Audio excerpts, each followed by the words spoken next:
All right, everybody, welcome to NorCal Sports Network.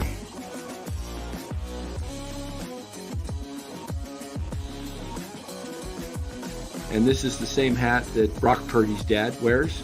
Chat loves it when Marty Lurie comes on. Anytime you lose a game this time of year, when you can't go backwards, it's a problem. All right, everybody. Welcome. It's good to be back live with you. NorCal Sports Network. The boys are back in town. Yeah, we thought we'd come back on live and bring a little sanity back to Giants talk. All right. Yeah, thanks for being here, everyone. We're going to have a show for you tonight and talk about what's happening in the winter meetings. But first, let us thank our sponsor of the show, Chapman Law Group. Chapman Law Group, located in Marin, licensed in all of California. Give Chapman Law Group a call at 415-613-9483. Let them know NorCal Sports Network sent you. You got that personal injury? Make sure you do not settle with an insurance carrier before reaching out to Chapman Law Group. And guys, we got a fun sponsor. Hopefully we're wrapping up a deal. I thought we'd have it wrapped up this week, but we've already agreed in principle. I'm just waiting for get the contract signed, and we will have something fun that you guys will enjoy doing. Help you win some money. Like that, right? Everybody wants to win money, so if you've got, keep it here, because we will be promoting. Just give you a little hint, a little prize involved. There we go. There's your hint. Ooh. Yeah. Yeah. Yeah, I won't overdo it. Dan's being sleeper on sleeper. Kyle, hey, very good. Hey, you guys like my new hat I'm sporting? This is it's got the San Francisco on the back. Look at that. This is Fanatics, and I love this part. Since 1958, it's a stretch, full stretch hat, not a adjustable. So, yeah, Miles, he says he hates the MLB offseason. I get it. I totally get it. Yes. This is where it starts to get good, though. This is, yeah. Things are going to be heating up here very soon. Hey, I think maybe within the next day or two. Yeah, I do too. And we're going to get into that. Yes, Senior, this is a safe zone here. Unlike some other channels that want to trade the Giants, maybe the best prospect they've had for hitting bombs since Matt Williams, and he's only 21. Let's get rid of him. In fact, why don't we trade him along with Logan Webb for a rental of Tariq Skubal? I think everybody who heard that comment just realize that is about as retarded as you could get when it comes to making a trade. I mean, my goodness, you would be trading your best pitcher for a little bit better pitcher. I mean, Skubal is a lot better, but he's not going to give you that much more production than Webb. And then you're going to give up your number one prospect. Oh my gosh. Yeah, I mean, there's a conversation to be had if, you were able to guarantee an extension, but he's not going to sign an extension because Scott Boras is his agent and he wants to get maximum value on the free agent market. He wants to make $400 million, and signing an extension with the Giants is not going to be his best deal because you want competition. You want people outbidding each other. You want a bidding war. And this is his opportunity to sign the one big, huge contract of his career.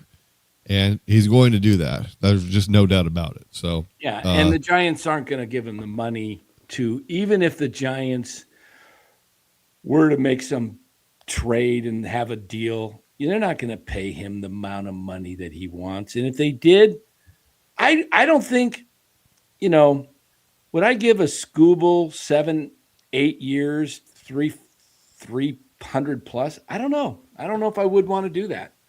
Right. But it's Boris, so he's not going to want 8. Yeah. He's going to want 10. He's young, and he's going to want to have a big deal. So I don't know. You can't trade your best prospect for a guy you're going to have control of for 1 year, because what is this 1 year going to do? I mean, the Giants aren't going to win the World Series this next season.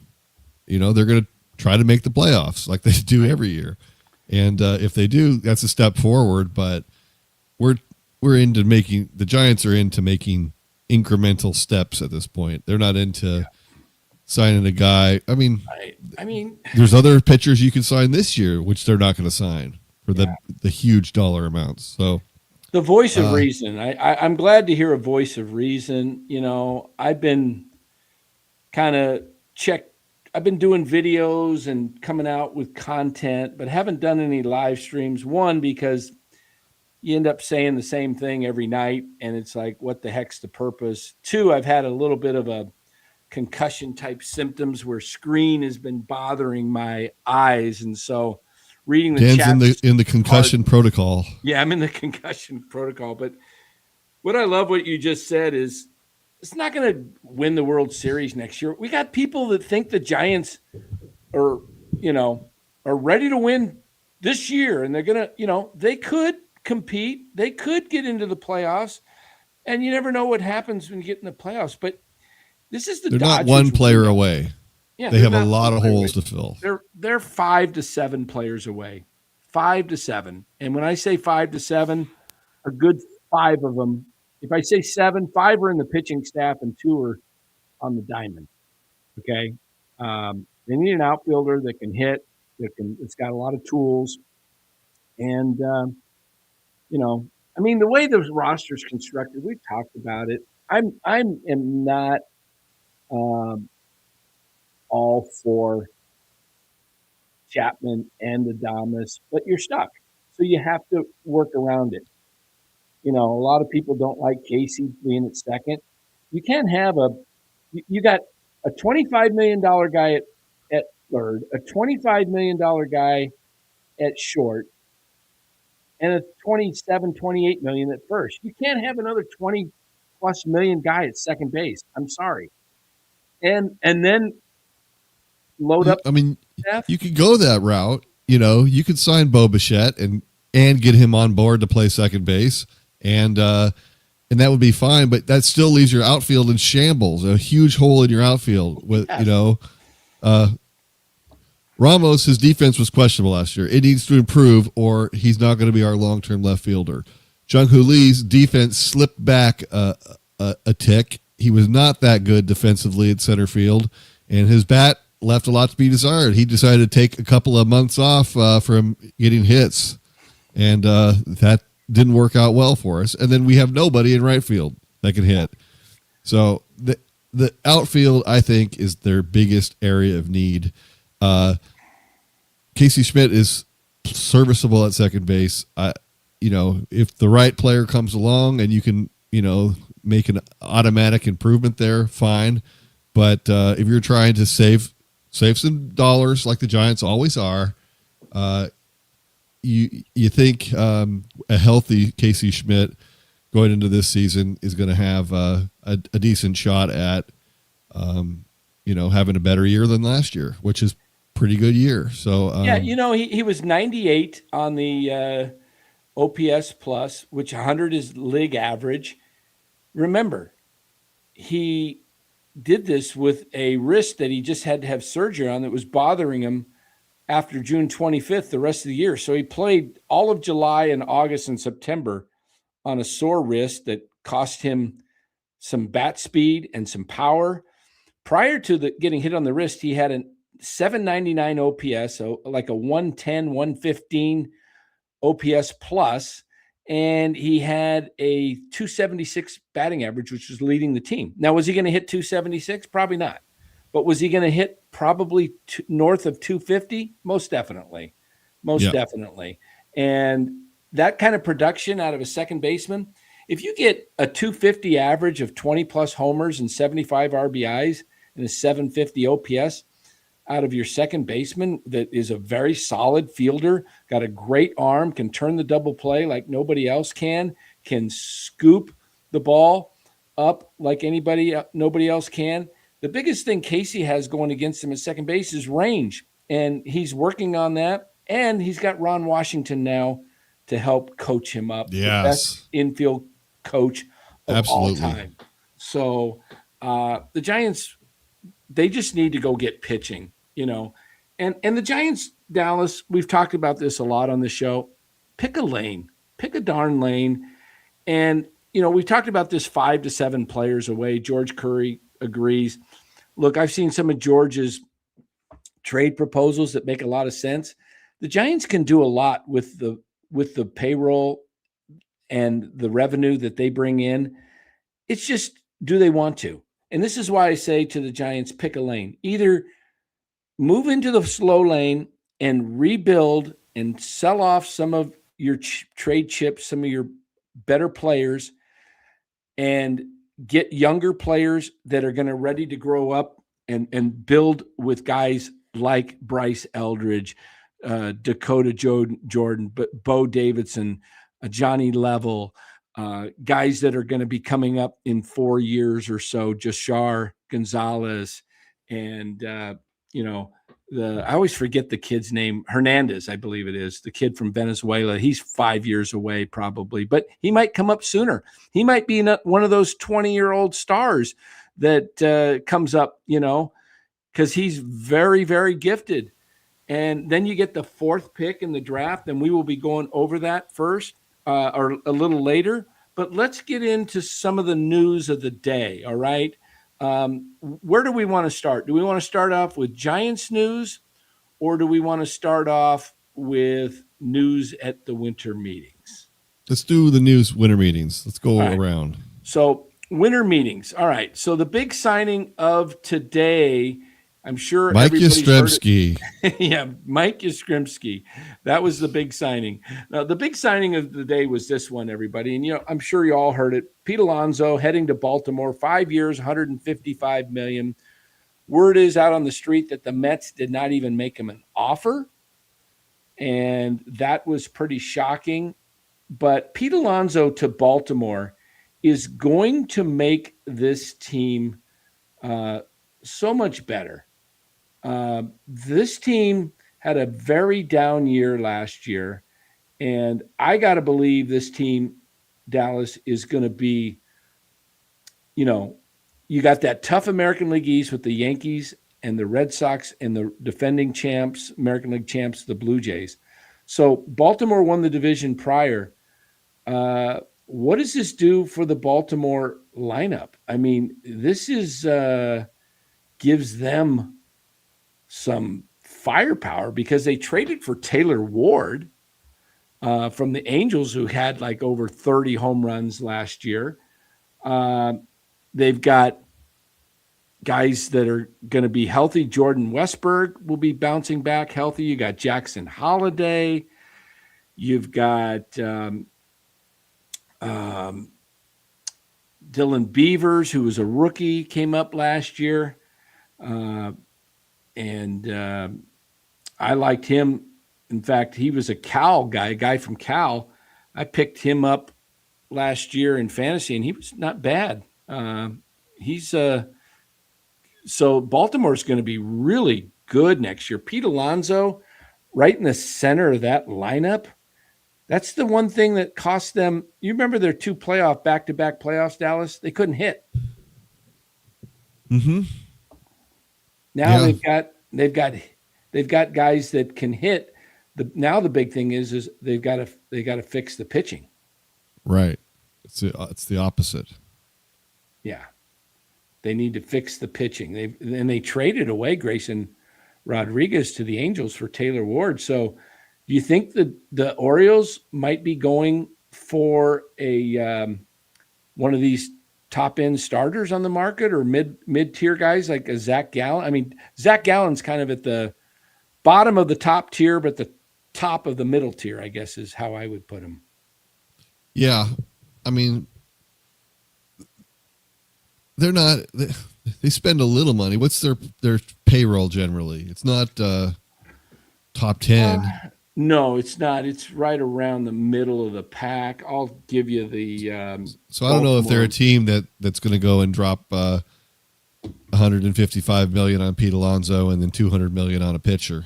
Well, their payroll last year or going into this year projected 178 for the CBT tax. So they still have $60 million, and they got new ownership, but they've already got Pete Alonso on there, and they still got $60 million left. So, I mean, they've added Ryan Helsley to be their closer. They've added Taylor Ward. They've got Gunnar Henderson, who had a kind of a little bit of an off year last year after having an MVP season in 24. So look at this lineup. They've got Gunnar Henderson, Pete Alonso, Taylor Ward. That's 3 mashers. You got Kyle Bradish coming back for the in the starting rotation. You've got Colton Cowser in the outfield. Kobe Mayo's yet to prove himself. Jordan Westberg. And then I mentioned, of course, Jackson Holiday. I think this team is set to challenge again. So let's see. So what? That'd be good to see. I mean, I like to see competition in that division. You don't like to see the same teams all the time. So when that baseball is better, when those top teams are fighting it out. Yeah. So I like the move of Pete Alonso to the Orioles. It shows they want to get back to the winning ways. I heard some people talking about with the Giants nationally. Where are you going to play Pete Alonso? Come on. I mean, you would be forced to trade either Devers, Eldridge. I mean, you'd have to. You can't have 3 first basemen, and I don't like that. I didn't see that as a fit at all. Last year, I saw it as a fit on a 1-year type deal or a 2-year. For the same reason, Kyle Schwarber didn't make sense. Yeah, right. Although I'm always for a Kyle Schwarber type guy because you can find a place for a Bryce Eldridge, in my opinion. I think I think Bryce could play a corner outfield position in left field. We've thrown some people out in left field that have been, he would. But my feeling was if you got somebody big like that, you could take a Bryce Eldridge, put him out there and get his 3+ at bats, maybe 4 at bats. And then if he's already batted in the 7th inning and he's not due to bat until maybe the 9th, bottom of the 9th, if you're ahead, you go ahead and take him out for defensive replacement. If you're behind by a run or 2, you leave him in there with the hope that he gets a chance to come up and, tie it up or win the ball game for you with his bat. I think we will see that this year. I think, I think they're going to carry at least 1, but probably 2 of those outfielders that they've got on their roster that are, defensive heavy outfielders. And then we'll just see those coming in for Ramos late in the game, coming in for whoever their right fielder is, Jung-Hoo Lee, hopefully.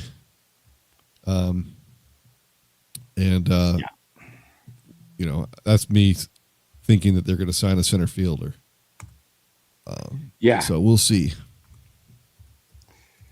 Yes. And the other news of the day, well, there's a few other news, but another signing of the day was this one right here, guys. Let me just pull this up here. our former right fielder, Mike Yastrzemski going to the Atlanta Braves. This move doesn't make any sense to me. The Braves continue to make some weird moves. Kalenic was there. They signed. They've signed these guys. They signed Hassan Kim to a deal, and then he opts out, and they I don't know what the Braves are doing down there, but Yaz as a what happened to that banner? Did it just disappear? Why is this 10-second thing on here? Hold on. I don't like this. I don't know how to get rid of this. Let me see what that is. I don't know what's going on with this new 10-second thing, and it just goes. It's going to pop off in 10 seconds. I don't know how to. Let me see if I can deal with whatever. All right. Yaz to the I think I have to hit this 10-second timer. And sorry, guys, I'm experimenting here. Edit. No, I don't know what's happening. There's this thing, and they got it. Oh, there we go. Timer. No, timer off. There we go. Timer off. Now it will stay. There we go. So Yaz to the Braves for 2 years and $23 million. I'm getting text by my producer. Are you live? Yes, I'm live. Okay. Yeah. I mean, the Giants took a lot of crap from the fans for paying Yaz $9.2 million. And arbitration, that's just what his going rate was. Now he's up to 11.5 for 2 years. So, I think he had a defensive outfielder that can hit a little bit. He's never going to be, a great player, but he can fill a position and he can come into games late. As long as you're not expecting too much from him, it would be better. He would be better coming off the bench as a fourth outfielder.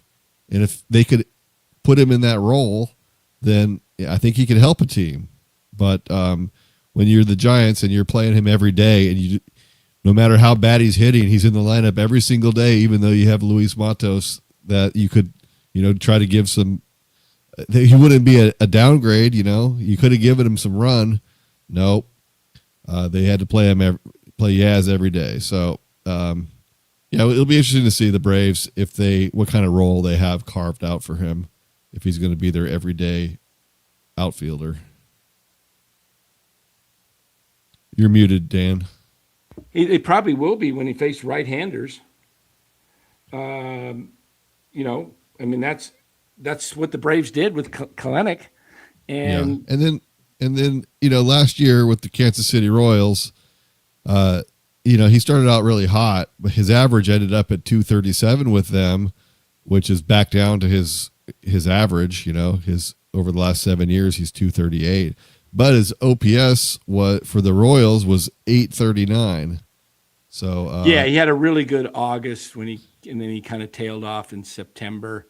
But you know what? A full year of Yaz, I don't expect that kind of production. I'm fine that Giants moved off of him just simply because we've seen enough of it. Personally, I want to see young blood. I want to see the Giants pick a lane. Okay, I got to talking about this pick a lane, and they go and they seem to just not want to spend, and they just want to cruise down that middle lane.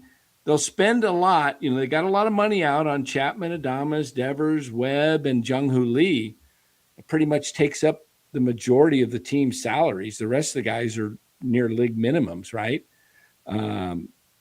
Robbie Ray, by the way, as well. So you got your starting pitching. You've got two guys that are getting paid a lot. And Webb's got a friendly deal. And then your infield, 3 of the 4 guys are making huge money. And then Jung-Hoo Lee. So it's a weird roster, in my opinion, because the big guys that they're paying, only Devers, to me, feels like a consistent star. Adames is not bad. He's good. I wouldn't say he's great, but you're getting decent production out of him. 30 homers. Mm-hmm. If you can get a little bit more on the average, cut down a little bit on the strikeouts, and the same with Chapman, you can live with it. Devers is a guy that's going to be a 30, 100 guy, 800 plus OPS guy. You can definitely live with that year in and year out. So go find another outfielder and get a lot of pitching, and you can compete with, for maybe even the top wild card. You might be able to get the first wild card of 3. It doesn't appear you're going to get the division title now that the Dodgers have even gotten better with Edwin Diaz. But at some point, Yep. things are going to catch up to the Dodgers.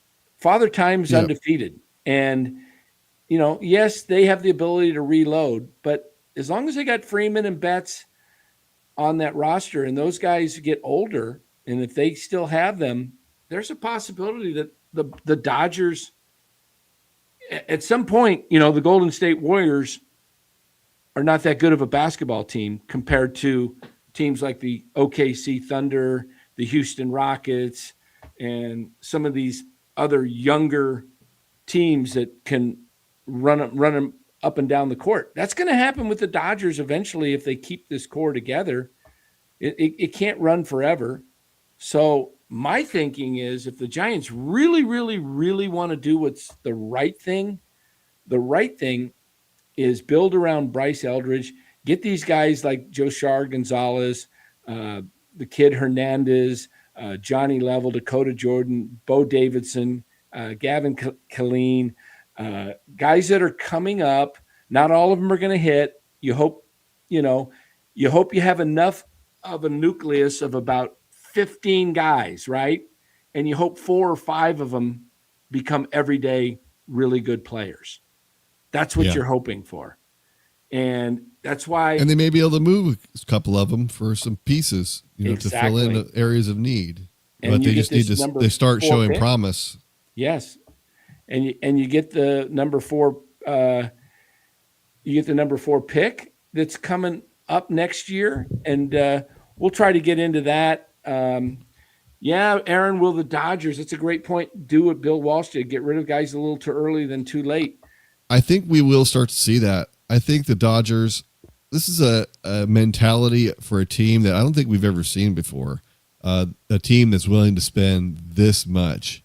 And they're able to spend on players, but they're also are going to be able to eat some contracts, move some guys, and bring somebody else in earlier, not having to wait till the very end and the diminishing returns on the tail end of these contracts.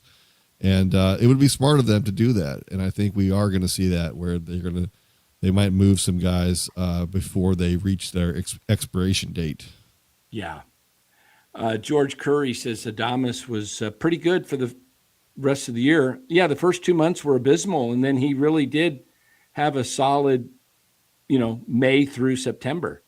And hopefully we see that, he gets off to a faster start. Traditionally, he's always a slow starter. Yeah. But if he can get off to a little bit of a quicker start now that he's more comfortable with the ballpark, with the team, being the guy on the team, that leader in the clubhouse and the cheerleader on the field, in the dugout on the field, and kind of the captain of the team. Now that he's cemented himself in that role, hopefully he's able to come out and be productive earlier in this upcoming season. Right. And George, the Giants really need to improve the coaching and development staff in the minors. I agree. Hire a pitching guru to oversee this, develop our pitchers too. Yes, I think with the addition of Justin Message from the Brewers, who was a AAA coach, that remember he was a pitching coach and he coached some young guys and he coached them up, and Mizorowski making it all the way up to the big leagues as a youngster and then making the All-Star game, which was kind of a weird thing. We didn't, but he made it. And they had another pitcher, I can't think of his name right now off the top of my head, but who was part of their rotation in the playoffs. He pitched. And then Frank Anderson coming from Tennessee, who's Brett Anderson's dad, pitcher in the big leagues. I like the idea of Frank Anderson coming over. I think the staff is going to get better. I'm looking forward to that. And NorCal Sports Talk Live _1 says Dodgers probably will not allow their core to become stale. Probably not. I don't think they're going to be like the Giants and let, all their old guys and give them, they're not going to pay them more. They're not going to renew their contracts for sure. I mean, when Freddie's done, and Mookie, and the thing is they got that TV contract. I believe it's all the way till 2038. So that allows them to just keep rebooting. So, I don't know if you guys saw my video on the salary cap. If you didn't, go check it out. Dave Roberts has talked about he's fine with a salary cap as long as there's a floor. And I think that idea of a $300 million cap with about 150 floor, maybe you need to push the floor up a little bit more. But the problem is, if you push the floor up, you need to push the ceiling down a little bit more. 300, I mean, it only affects a couple of teams. Yeah, if you went 250 and 150, maybe you do that. 275, I just think 300 is a little too easy of a bar. The Dodgers just have to cut one or two people, and then exactly, and they're under it. So I would want to have that cap a little bit lower. There's a fine line there to be what you could actually sell with the players, the players union. So, and that floor could have a lot to do with that though too, because that's a big upside. If overall salaries increase based on that change, then they'll probably buy it. The players would probably accept that. But I don't know. It's tough because when players, if they're very good, have the ability to make astronomical amounts of money, it's hard to say, well, I'm not going to be one of those guys or whatever. You keep thinking, best case scenario, that could be me. And so they might not want to go along with it. So I think it would be better because it's kind of gotten out of hand. But I also tend to fall on the player side of things because, why let these owners make all the money? The players, they deserve to get paid whatever the market value is. And if there's teams willing to pay the money, then obviously they're making money off of it. They're able to recoup that money. So it's kind of, who knows how the actual economics of it are, but we'll see how it goes with this next collective bargaining agreement. Yeah, I agree. Hold on one sec. Let me just text something here. All right. Dan is texting away there. His fingers are flying. He's doing the voice to speech thing. He's saying, I don't know. I couldn't read lips. Any lip readers in here? I was like doing a little Kyle Shanahan here, calling my playbook. Wait, let's see. Screen right, throw back left, curl, Kittle over the middle.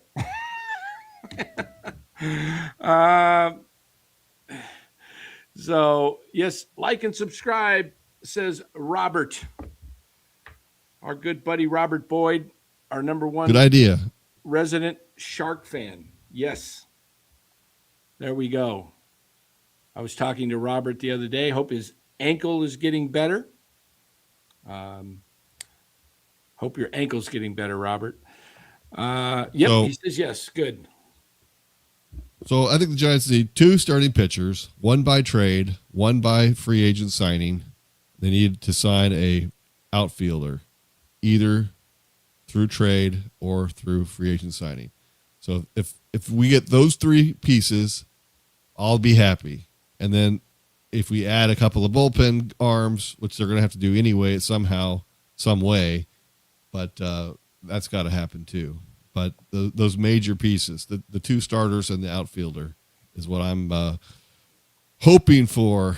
That's what I have on my Christmas list this year from Santa Posey. All right.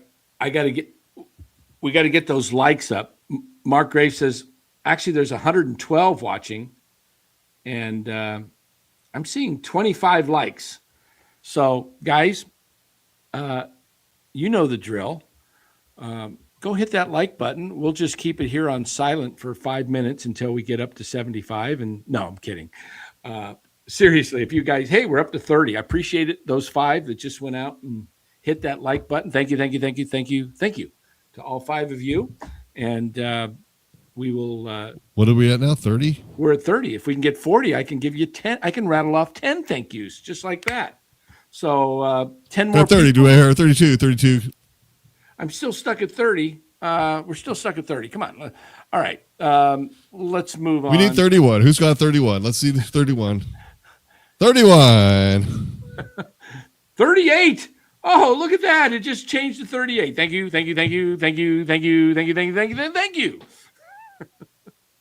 George is ready to wheel and deal. He's got sign Amai, trade for Gore and C.J. Abrams, sign Tyler Rogers, Michael Kopech's, I know what he's trying to say, in the bullpen. Time to get active. Well, let me tell you guys what I think the Giants are going to do. I think they're going to do the pitcher. I think that's going to be announced here in the next day or two. All right. My gut tells me Zach Gallen. All right. I would be shocked if it's Framber Valdez or an Amai. I don't think they're going there, but I would like it. Zach Gallen, I'd be fine with on a 3-year deal, preferably, but he's got enough suitors that for the Giants to land Zach Gallen, I have a feeling it's going to be in the 4-year range. Now, would he get $80 million or does he get $72 million if he goes 4 years? I think the question becomes, does he get a 3-year 60 deal or a 4-year 72 to 76 deal? I don't know if he can get $20 million a year. It's possible, but Zach Gallen the last 4 years, guys, 32 starts every year. You like that. That's stability, and it eats up innings, and you need that because then your bullpen doesn't get taxed. So we'll check that out. So what if you get the poor man Zach Gallen in Merrill Kelly? I'm okay with those 2 guys. I'm okay. That gives you a rotation of at least 5 guys that can go out there and give you innings. I mean, probably Roop would be your 5. I would guess it would go Webb, Ray, Gallen, Kelly, Roop, something like that. I'd prefer another lefty in there if we could. I think 2 lefties, 3 righties, or 3 lefties, 2 righties. I like that. I like what the Phillies did last year. You know, they had some lefties that they were able to throw out there. I like that the Dodgers have, I guess the Dodgers really true only lefty in that rotation is Blake Snell, right? I mean, the rest are righties. I mean, Kershaw to an extent, but he's gone. But I mean, Yamamoto's right, Ohtani's right, Glasnow's right, Sasaki, Sheehan, pretty much right-handed. Yeah, Gallen has a qualifying offer attached to him. Hey, let's get to the other news of the day. As what about if they were to get Freddie Peralta and Merrill Kelly? I'm okay with that. I guess they're 2 righties. I'm okay with that. Just get me 2 good starters. 2 good starters. I don't think the Giants are going to go after that big 6-7 year deal for a Framber Valdez. I would be shocked. I would be really shocked. Yep. I don't see that happening. I think they want to keep it reasonable. So you're going to get a mid-level starter as a free agent, or you're going to trade for somebody that has a couple years left on a deal and then and go that route. And I think that's smart. Paying huge amounts of money to a pitcher is risky. You have too many eggs in that one basket, and he gets hurt, and then Tommy John, and then you're missing a season and a half, and it's just a lot. Or he starts to suck. That can happen too. Guys lose it, and when that happens, you have no recourse. You end up with a guy that's a loser on your team, and every fifth start is an adventure, and it's just no good. So, if you keep it more reasonable, then it gives you more flexibility. Yes. And if you're going to spend that money, if you're going to get one guy that you're going to pay $25-30 million a year for, why don't you have him playing every day in the outfield? Yes, I agree. How about this news of the day, everyone? Giants made a small trade in the Rule 5 draft today. Daniel Susac, former number 1 pick by the Oakland A's at the time, was drafted, picked up by the Twins. The Giants made a trade for him. I believe he was their target all along when they dropped Luciano to create a roster spot. It was all designed to go out and get Daniel Susac. He is a guy. Let me give you a little information on Susac. Here on X, we'll watch a little video of him here, if you guys can see that. Here we go. We'll just turn the volume down. This is him at the plate, number 42. Big 6'4" guy with some power. Oppo power. That's driven to deep right center and out of here. Okay. This kid, if you guys remember Andrew Susac, that was with the Giants, that was Buster Posey's backup catcher, and then was traded to the Milwaukee Brewers, I believe. But Susac is a former number 1 draft pick. He's Andrew Susac's younger brother. And let me tell you a little information about him. This is from Matthew Nauer on X. Matthew says about Susac, hitter-friendly PCL, 275 batting average, 349 was his on-base percentage, 483 slugging, had a K rate of just under 27%, 8.6% base on ball rate. He's also was pretty good with the chase rate. Let me see if I can find that again here, because I misplaced the notes there. Hold on. Let me go to my Twitter and pull him up here. Why do we got that? Okay, here we go. All right. Let me pull the where did we go here? I don't know if he's going to compete for Bailey's job. No, he's not. He will compete with Jesus Gonzalez. I mean, that guy I think he's got the bat, but his catching skills are suspect. So you do need depth at backup catcher. And if you have a competition between those guys as far as who's going to be on the roster for the backup catcher spot, and then obviously the River Cats need a catcher. Right. So I don't think depth-wise, it makes sense to have another catcher. Also, being a Rule 5 draft, the way it works is he's going to have to be on the roster for the entire season. If he cannot get sent back down to AAA, or the Giants have to offer him back to the Twins. Okay. So that's right. Rule 5. Yeah. So he's got the inside track to stick. And you know what? He's a AAA guy. He's ready to come up. It's not like this is a reach, like, Blake Sable was a reach, right? I mean, Blake Sable was a guy that had never been to AAA, but just a cameo appearance. And so Daniel Susac had a full year there. He's got 83% zone contact, which is in the 55th percentile, 37% chase rate, which is the 4th percentile.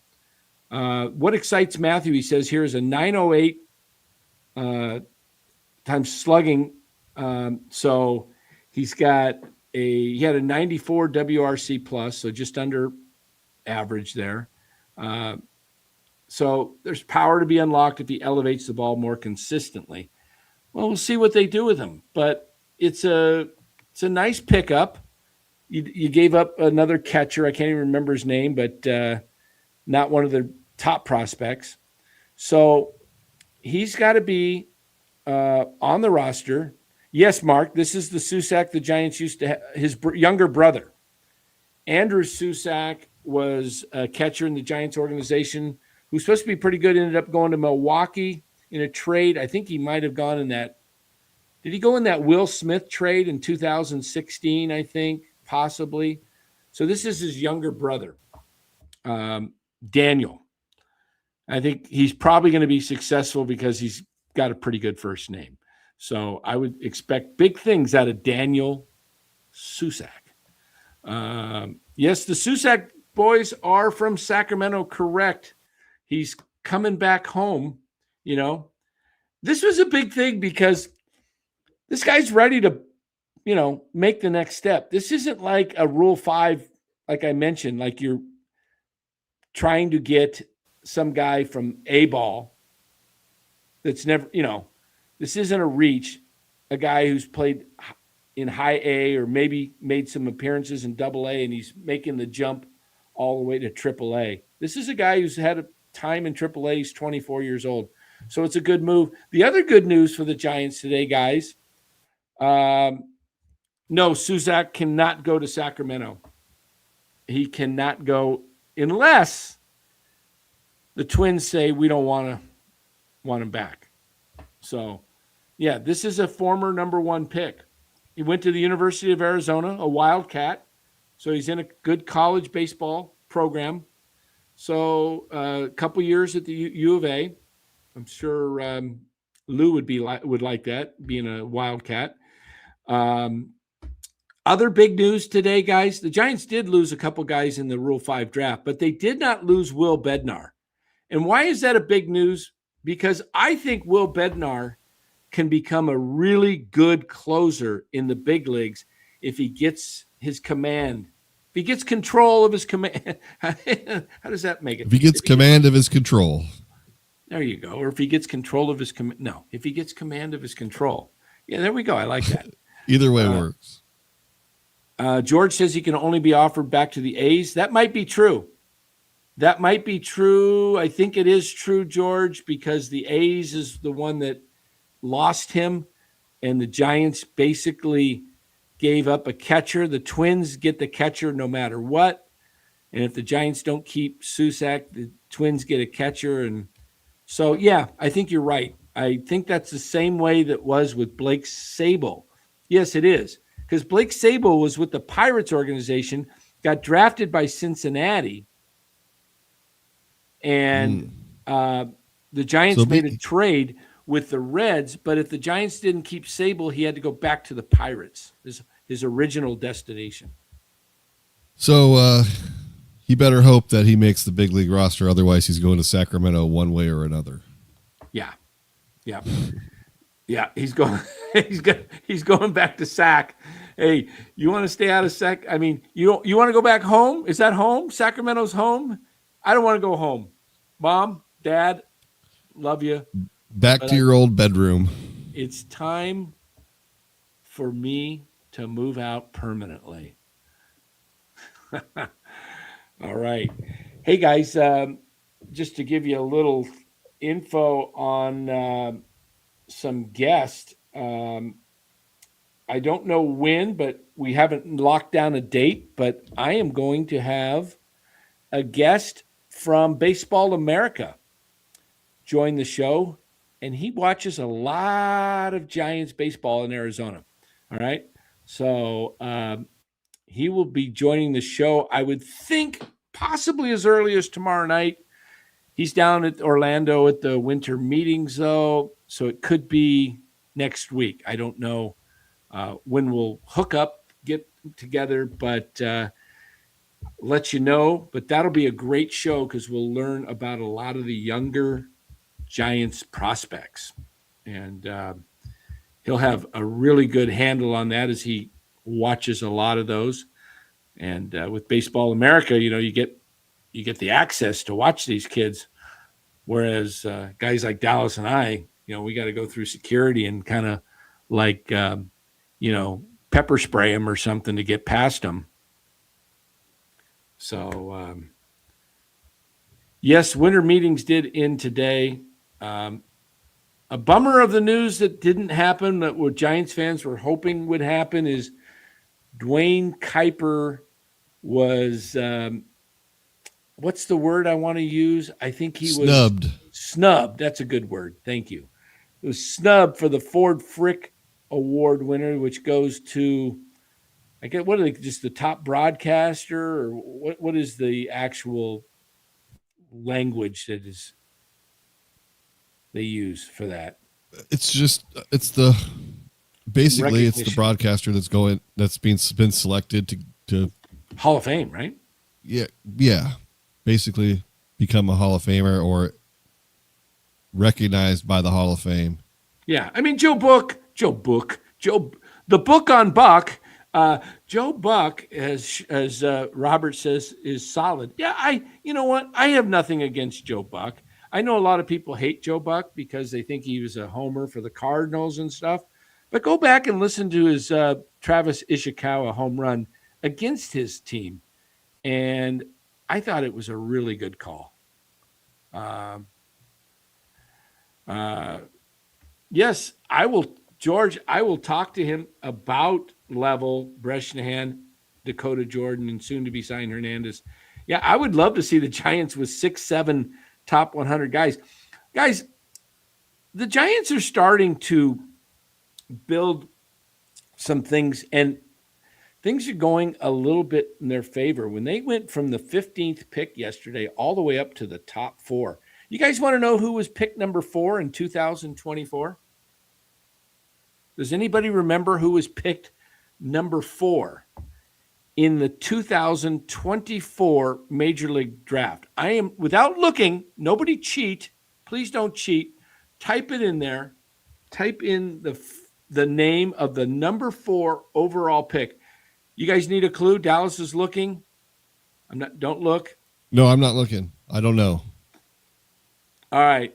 This kid's a stud. And Aaron Lawson got it. Nick Kurtz, number 4.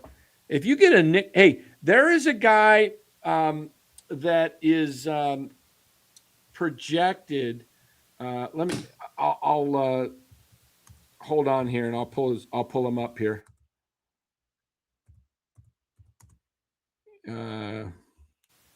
Let me see. His name. I know he went to Georgia Tech. Not Drew Brees. Drew Burress. Drew Burress. He's the top non-shortstop in the draft class at this moment. He's a 5'9" righty outfielder who has absolutely raked over 2 years at Georgia Tech. In his 2 collegiate seasons, he's hit .357 with 40 homers and a 1246 OPS across 118 games. Let's see if we can get a little oh shoot. I wish I could pull that up. Some highlights, but I get docked here if I pull those highlights off of another YouTube channel. But this guy, he can hit.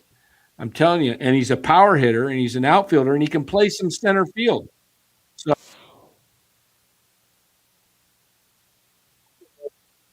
Gilbert, but he's right-handed. Hearing the big ting on the aluminum bat. So I'm watching some highlights of him right now, and I'm going to turn those off because it's in my ear, and I'm hearing the ting with the aluminum bat.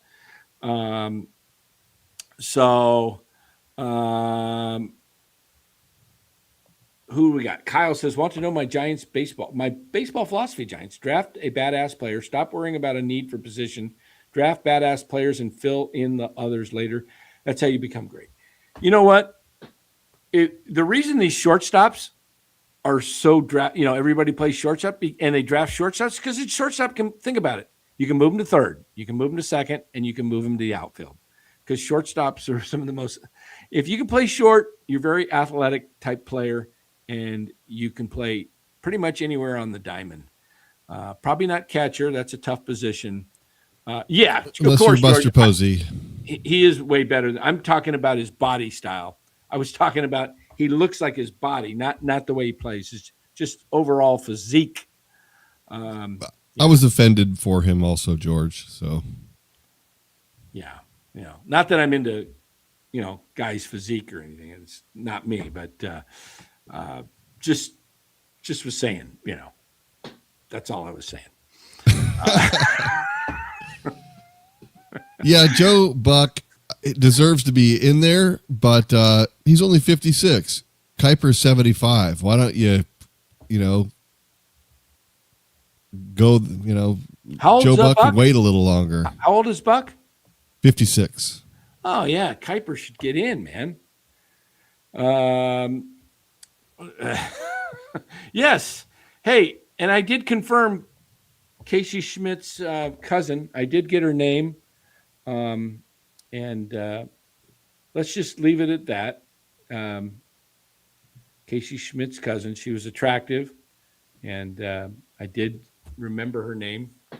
Actually, Casey texted me and told me, I said, is it so-and-so? He says, no, I don't have a cousin that name. I have a cousin named so-and-so. And I said, and then I looked and I found my notes. And yes, that was her name. So, yeah, that was it.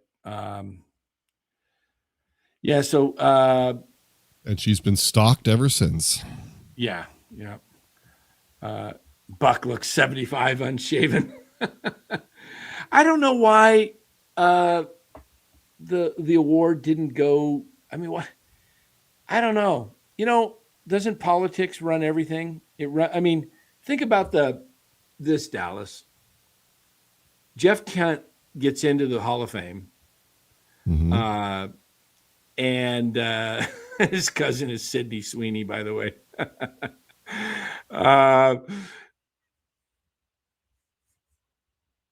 Kent gets in, Bonds doesn't. Bud Selig, who oversaw the whole thing, gets in. And travesty. It's just a joke. And you know what? I take the same. I don't agree a lot with AJ Przinsky, but his feeling, his take I liked. He said his feeling is after 2005, if you got busted, you shouldn't get in because you knew that there was now a rule that you couldn't take it. Prior to 2005, they didn't have any hard set rules that you couldn't, that it was a banned substance. So, look, I think Bonds is going to get in. I really do. I think 6 years from now, he's not eligible in 3 years when the next ballot comes up because it's not baseball players. I don't know if it's media members or something, but it's not players. So 6 years from now, he has to get at least 5 votes or 5 votes. 5 votes. 6 years from now, a lot of these what do I want to call these people? You know what I want to call these people? I'm going to call them that's not the right word, hypocrite. I don't want to call them a hypocrite. I want to call them self-righteous. How about that?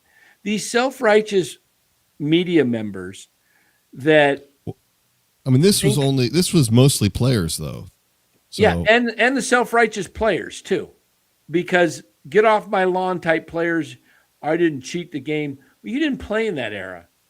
And you probably would have taken something if you were getting beat by pitchers who were taking roids and that were beating you with all of a sudden, and you didn't have the same bat speed to keep up. I'm not so sure because there's a lot of people that were doing it. And there's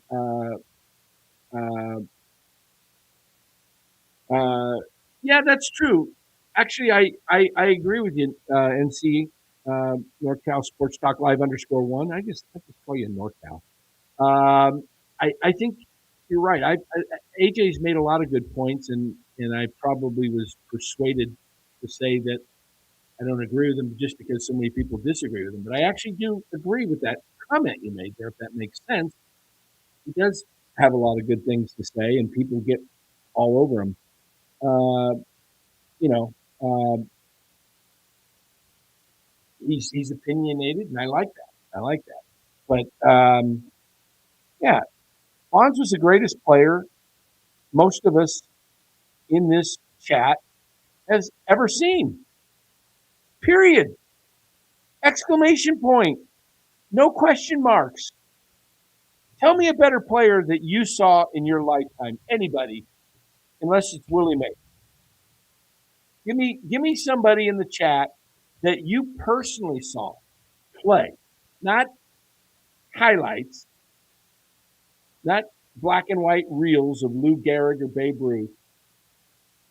I want to know a player that you watched on TV or at the ballpark that you ever saw that was more complete player than Barry Bonds. You can't. It's ridiculous. It is a museum. I've said this countless times. I've heard many other people say it's a museum. It's not, you know, it's not the Vatican, okay? And the Vatican's probably got some pretty crooked people in there too, probably worse than Bonds. I mean, sure, molesters. It's a museum, but it's like a museum that's like, okay, let's take the best piece of artwork, and we're not even going to have it in our museum. You know, it's like they're doing themselves a disservice.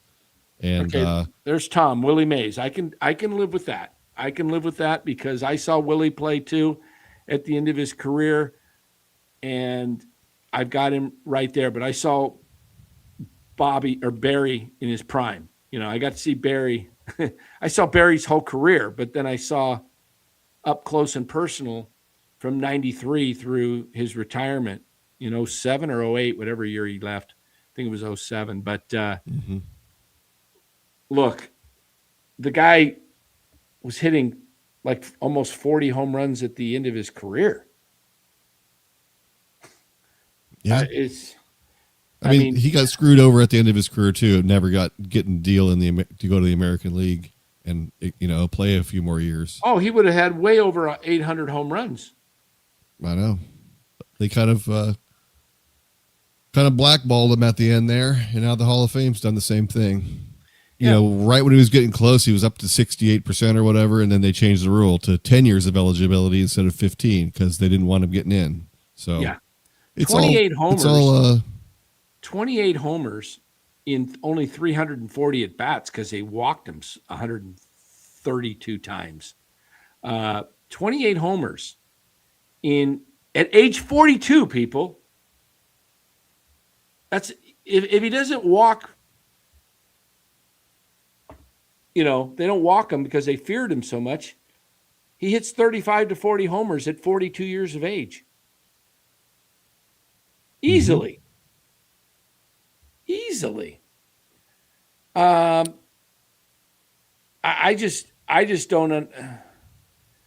Tom says I've got Dan beat by a few years. That's why I was fortunate to watch Willie Mays ever since he arrived in '58.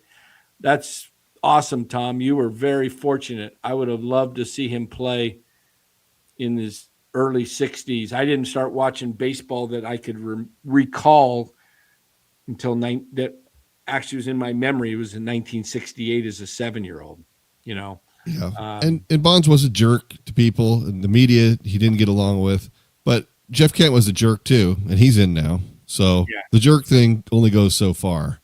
It's more than just being a jerk. Yeah, look, I think Barry was just fed up with a lot of stupid questions that reporters would ask. He was a jerk to them at times. But, overall, I mean, the only thing, and Jeff Kent's right, probably the weakest part of Barry's game was his arm. And it wasn't a horrible arm. It was an accurate arm. It wasn't a gunner, though. It wasn't a gunner. It was fun. For most of his career. It was serviceable. It wasn't. He wasn't hurting the team that bad. And he was an above average outfielder. Oh, he was an excellent most of his career. fielder. I mean, before he really put on the weight and became much bigger, he could make some great plays in left field. But Bonds, he should have, if he had the foresight, he should have kissed the ass of the media. They're the ones that vote him in. He's a personable guy. You see him, doing interviews and stuff nowadays. But back then, he didn't want to play nice with the media, and it ended up hurting him. He could have didn't have to be that way. He could have, if he had the foresight to say, okay, I need to schmooze these guys. I need to give them, play the game, play the media game. And he didn't do that. And I'm sure in hindsight, he probably wishes that he had chosen a different path on that. But at this point, I don't think Bonds really cares. I think he's probably in his head, he'd like to get in, but he's probably written it off as like, probably never going to happen. If it happens, great. But if not, I'm not going to lose any sleep over it at this point. Yeah. Yep. What do you guys think? We'll get out of here shortly. New York Mets, they lose Alonso. They lose Edwin Diaz. A lot of people are flipping out in New York. You think people are upset in San Francisco because the Giants haven't done anything, but the Mets, they not only lose Brandon Nimmo in a trade, one of their favorites, they lose Edwin Diaz, and Pete Alonso was their fan favorite, the biggest, their homegrown guy, right? I mean, nobody else is that great homegrown. So they've had as NorCal says, had a tough week. But KC says Mets will land Tucker. I think the Mets get either Tucker or Bellinger without a doubt, and it wouldn't shock me if they got both. Watch Steve Cohen pull off and just say, okay, we moved off of Alonso and we moved off of Edwin Diaz. Watch the Mets go sign these three guys. Here's my prediction, guys. 1, Kyle Tucker. Big, huge deal. They get him, replaces Nimmo, outfield, Tucker, Soto, bookends on the corners for the next 10 years. Okay. 2, Cody Bellinger to play first base and replace, or they can Pete. Yeah, or they can move Bellinger into center field, and they can move the third baseman, I'm forgetting his name, over to first, and Robert Suarez as their closer. And they do those. I mean, that's one thing about the Mets. Yeah, the Mets have a tough week, but that money is going to get spent. You can guarantee it. So, Vientos, I wouldn't even be worried if I was a Mets fan. How about if you had an outfield of Tucker, Bellinger, and Soto, 3 lefties, and then you moved Mark Vientos over to first base, and they'd have power, and then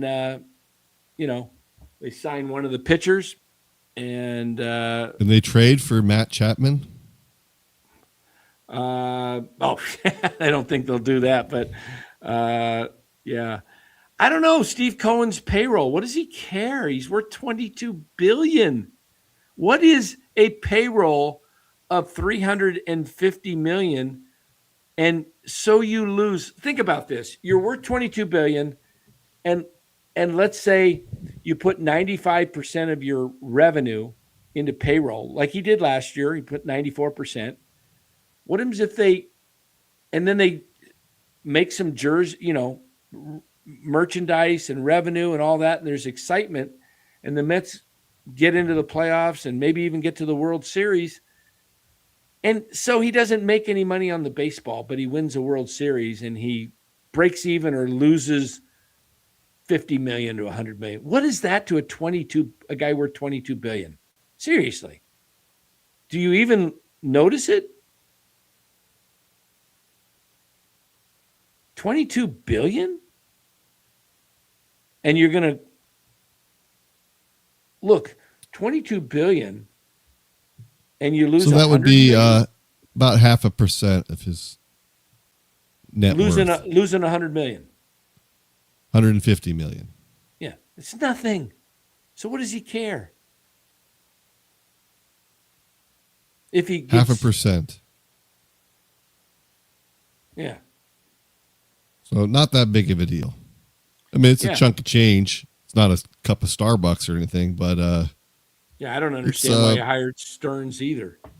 As you say, you can take the, what's the saying? You can take the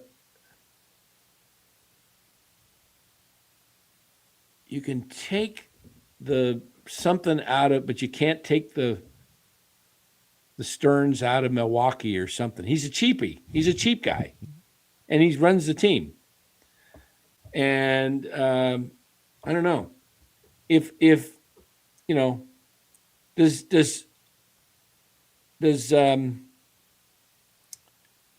what's his name? What's the owner's name? Cohen. If does Cohen say, screw it, man? I spent $323 million payroll last year and we didn't even make the stinking playoffs. I'm not doing this ever again. Does he do that mode, or does he double down and say, I'm just gonna get better? Because if I'm running the Mets, if I've got free reign of the pocketbooks, I'm signing Bellinger and Tucker and Robert Suarez, and I'm going to go out and get a starting pitcher, and I'm going to call it a day, and I'm going to say, I'll get there. I'll win it. But I don't know what they're thinking. I mean, we see these guys like Greg Johnson. They're just cheap, right? They don't want to fork it over. And then you see the Dodgers, and they don't even care. They just say, you know what? We're about winning championships, and we are creating what the Dodgers are really trying to create. Aren't they creating somewhat of a Disney World? I mean, they got Disneyland, not far from them. Aren't they creating a kind of a Disneyland, Disney World in the baseball sense? It's like, oh, let's go watch the Dodger game. It's an event. And it's, you come over from Japan, you get tickets to the ball game, you get a hotel set up. It's these package deals that they're doing. And, if the Giants would think outside the box, their ownership group, they can do the same thing. There's a lot of things to do in San Francisco, in the Bay Area, that you can actually make very enjoyable trips and include and put package deals together. You could put, visit Napa, the winery. You could, go out and, tour the Bay Area. You could, there's several sites within San Francisco people would love to go see. The ballpark is amazing. I don't know. That's my thinking. I don't know. We should hire you, Dan. You can start putting these packages together. Oh, man, I would have fun. I'm surprised the Mets didn't shake things up. They had a really awful, disappointing season last year. Why does that manager still have a job? Yeah. I would too, George. I would can him in a heartbeat, man. I tell you, if I could just get enough money, can we get enough super chats in here to buy the team? Do we have that ability? We've got over 200 watching. Do we Probably have the ability not, but let's try it anyway. Let's try it. If everybody would just contribute, $100, and if we can do that every night for the next couple of months, I'll put a package together, and the largest contributors, most consistent, will have a place on the board of directors, and we'll take this team over, and we'll take it to the promised land pretty quickly. Kyle McKiernan, Dan, has anyone ever thought that the Giants may be somewhat cheap because they actually don't have as much as we think? Prices go up and these franchises need more assets to compete. I do think that they may have had cash flow issues when with their real estate investments not coming through during post-COVID type of years. I think it's starting to recover a little bit now with getting some actual tenants at Mission Rock. And but as far as the Giants versus the Giants ownership group and their other holdings, I think the Giants themselves not having owning their own ballpark, and how do you not make money? I do think you want to like they're doing. They're being reasonable about it. They're not going crazy like the Dodgers are. The Dodgers have a double the number of fans or more than the Giants do. They have a bigger ballpark. But they've also done the math on their international signings, the amount of revenue they can expect to earn back from those players that they've added. So I think the Dodgers are being smart about it, but the Giants are maybe a little more conservative. But they don't want to be in the business of losing money. I guarantee you that. Yeah. They did have to sell 10% off to what was that 6th Street or something like that. Mm-hmm. And they said they were putting it into Mission Rock and improvements of the ballpark, but not players. I don't know. Maybe the Giants, think about it. They did add that light show. They may not have the cash flow that we think, because they're worth $4 billion and they bought it for $100 million, but maybe the cash flow is not, booming. Yeah. Maybe it's that's why you see them selling off a little chunk of it here and there to get some cash. of that. They needed cash to get something done. They don't have the actual capital without going and borrowing it against the land, the stadium. The stadium's paid off. Nice. You paid it off, and then you used it to put it into the real estate. And maybe they're, worth a lot, but they're cash poor, and tells me that they don't want to go out and commit a lot of money if they're not willing to sell the team. Look, they sold a bit of the team to investors. They're not selling the controlling interest. Johnson only owns, I believe, about 26% of the franchise. So if somebody came in and was able to put enough money together, you don't have to buy it for $4 billion. But if you could come up with enough money to take over, if you took 51%, you have full reign of the board of directors. You can pretty much. So what? It's going to take $2 billion. Yeah, but if you only had to come up with a little over $1 billion, that's about what Johnson's worth. He's 26%, so a quarter of the $4 billion.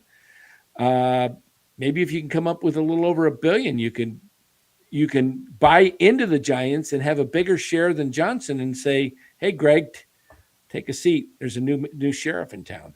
Yeah, and that's another reason why the Giants shouldn't be that concerned if you don't make money every year. You're trying to break even or whatever. I understand that, but if you wait 10 years, the team's going to be worth $3 billion more or $4 billion more, in 10 years. So you're just the value of the team is appreciating crazy. So that's why they're never going to sell it, because it's freaking cash cow as far as the money it's making in equity, I guess you could say. Yeah. No, I think San Francisco. When Bill Newcomb left, and then Peter McGowan, and then when Eddie DiBartolo Sr. left, or Jr., I should say, left the 49ers or was pushed out by the NFL, it pretty much wiped out San Francisco sports. Joe Lacob is still the only guy that is serious about winning. Greg Johnson's not serious about winning at all. He could say the words, but he's not interested in truly winning, because if he was, they would be doing better types of players instead of, they have the players they can go. They probably would have made the playoffs at least once or twice in the last 10 years, other than the 1 year. And this is a great point. If he ever sold his controlling interest, probably not to a Joe Lacob type, probably to a private equity, and that happens, there's no hope. Yeah, all of a sudden you got nobody, a sheriff running the show, and that's the problem with the Giants. See, the Warriors want to win because you got Joe Lacob and Peter Guber, and Peter Guber, by the way, is part of that Dodgers ownership group. So this guy's won multiple championships in the last 10 years. 4 with the Warriors and 3 with the 2 and a quarter with the 2 and a third with the Dodgers.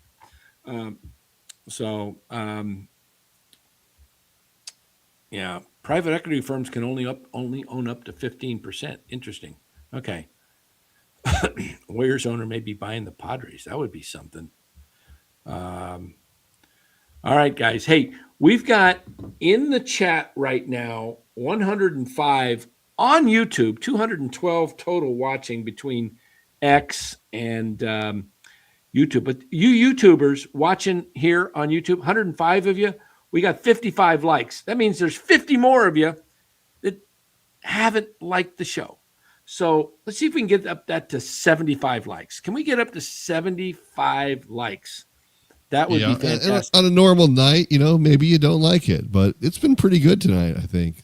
Just, honestly. So you should hit that like button. You definitely should. And, hey, you should like us just for the fact that we're not insane.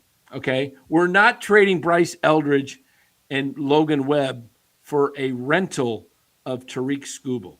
Okay. We don't come up with always the greatest ideas, but if we ever come up with a harebrained idea like that, then, we deserve the boot. We deserve the boot. I mean, I'll just say this. The guy that said that, there's a reason he finished in last place in the fantasy baseball.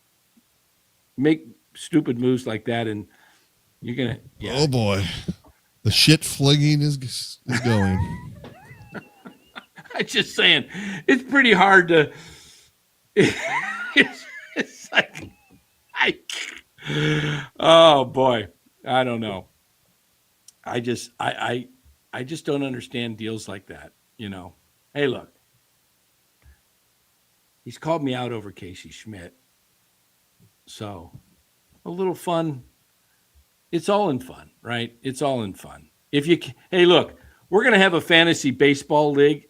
If you guys want to play fantasy baseball, plan on getting your ducks in a row by February of next year. So you got a couple months to be thinking about this.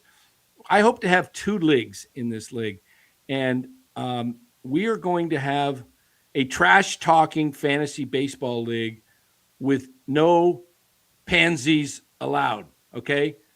No pansies allowed. I played in another pansy league, and I will not play with a group of pansies ever again in fantasy baseball. Now, not the whole league was full of pansies. There's several good guys that were in that league. But you're also going to have a cupcake league also. I don't know. Should we have a cupcake league? Safe space, maybe? A safe space? Vince is a good guy. Vince is a good player. I love playing against competitive guys. 10 more to 75, Spencer says. Hit that like. Yes, hit that like. 10 more to go. So, yeah. So, there we go.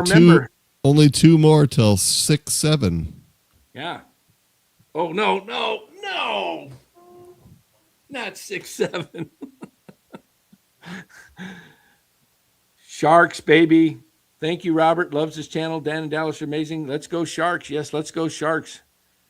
Fantasy Football League this year was pretty solid. Yes, Senior, a commissioner. Good job, commissioning. Senior got screwed. I got to tell you, this guy had the second best team in points in the league and didn't make the playoffs.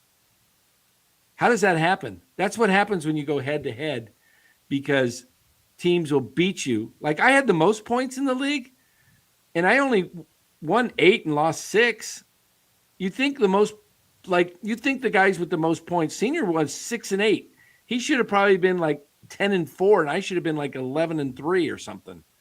But what happened is you get screwed when you could have the second most points in the whole week, and the guy that had the first beat you, and then you beat everybody else. You would have beat everybody else, but you get a loss. So there's ways around that. Senior's going to fix that for next season.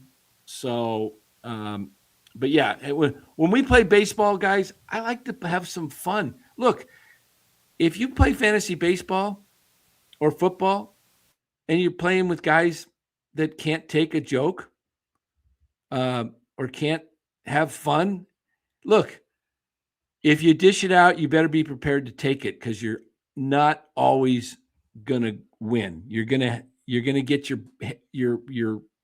what do they call it? Your ass handed to you. Yeah, it's gonna happen. So everyone, don't trade with Dan. Hey, that's what Glenn said. Didn't want to trade with me. That's okay. He didn't trade with me. I offered him a couple trades last year. He didn't take them, but I still finished in first, and he finished in dead last. So he thought he was trying to beat me out by not trading with me, but you know what? Just figured it out. Yeah, that's a nice mug. Can we see that mug again? Is that a Japan mug, right? Is that a Starbucks? You're muted. You're muted. Oh, now I'm not. Now you're not. Does my camera flip around when I do that? It says Japan. I could see it clearly. Okay, good. Yeah. Huh. Robert, yeah, Robert makes trades. I'm going to drink out of this Japan mug until Imai is signed. Oh, there we go. Hey, well, Eric's got a same mug. He uses is it a Mickey Mouse or something? Mickey Mouse? Yeah, he's a Mickey Mouse one. Mickey Mouse. That's not bad. You know, everybody's got their favorite mug you want to go to. And I like, I've got a couple of Giants mugs. I got a couple of, a Niner mug, a Warriors mug. Everywhere we travel, we get one of these mugs. So nice. Each morning I'm like, do I feel like Japan today? Do I feel like Italy? Do I feel like, Dubai? I'll just pick a different one each day.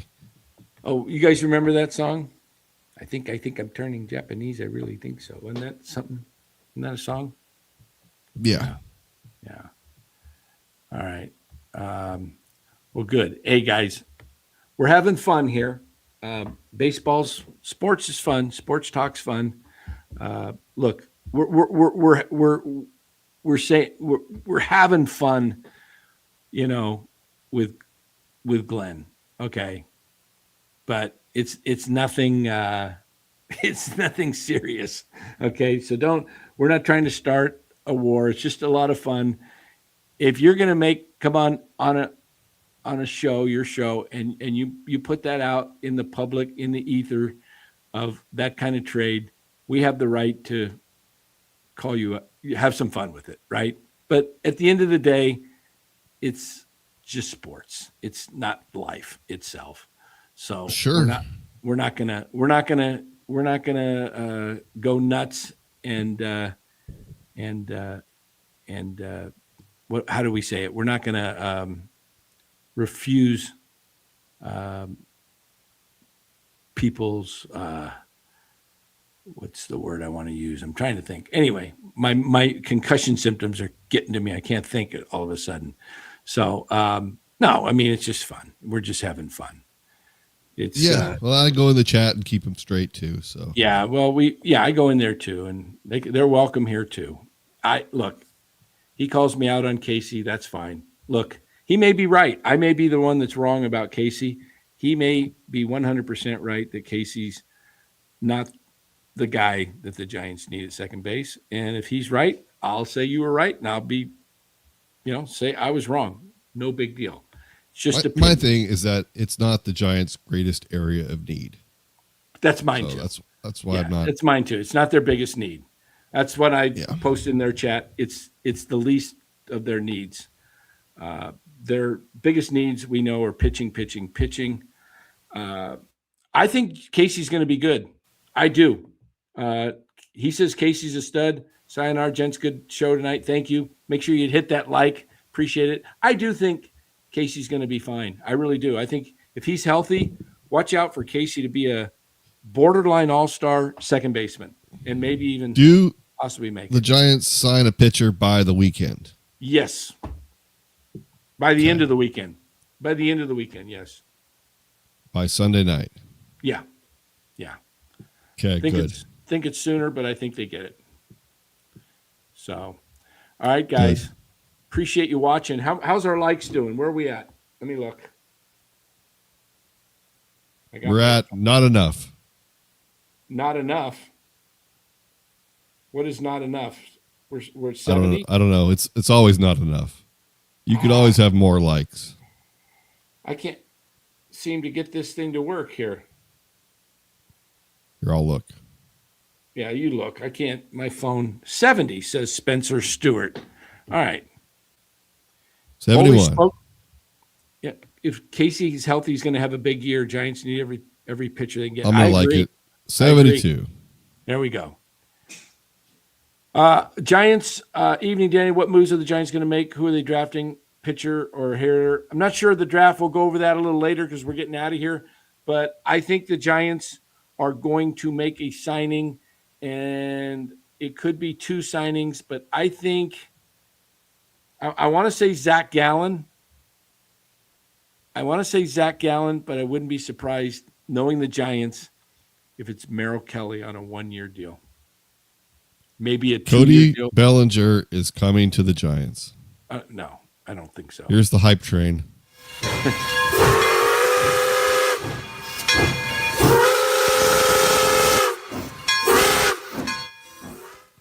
All right, we made it. 75 likes. Thanks, Spencer. Thanks, everybody.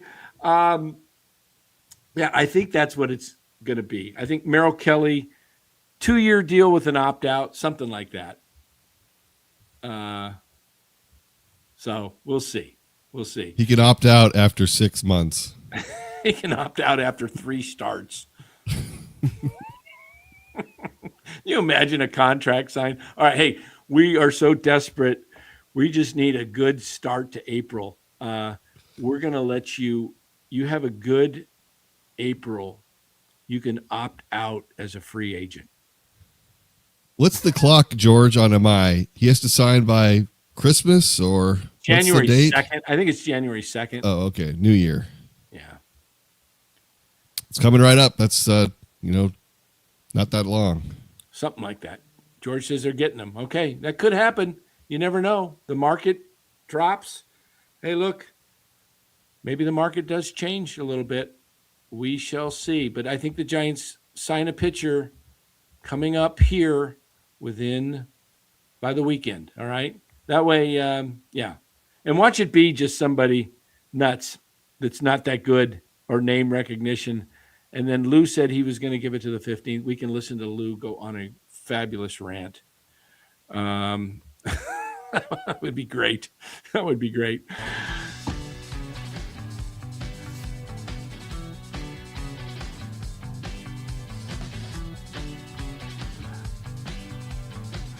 All right, everybody. George says Amai or Framber. We'll see. I don't think it's either of those guys. I would love to be proven wrong. NorCal says that's not happening.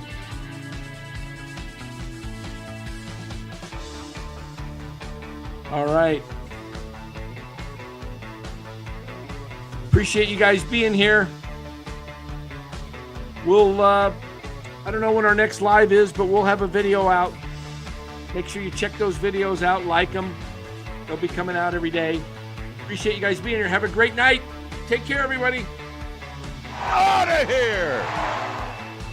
Not quite yet. It hit the wall. There we go.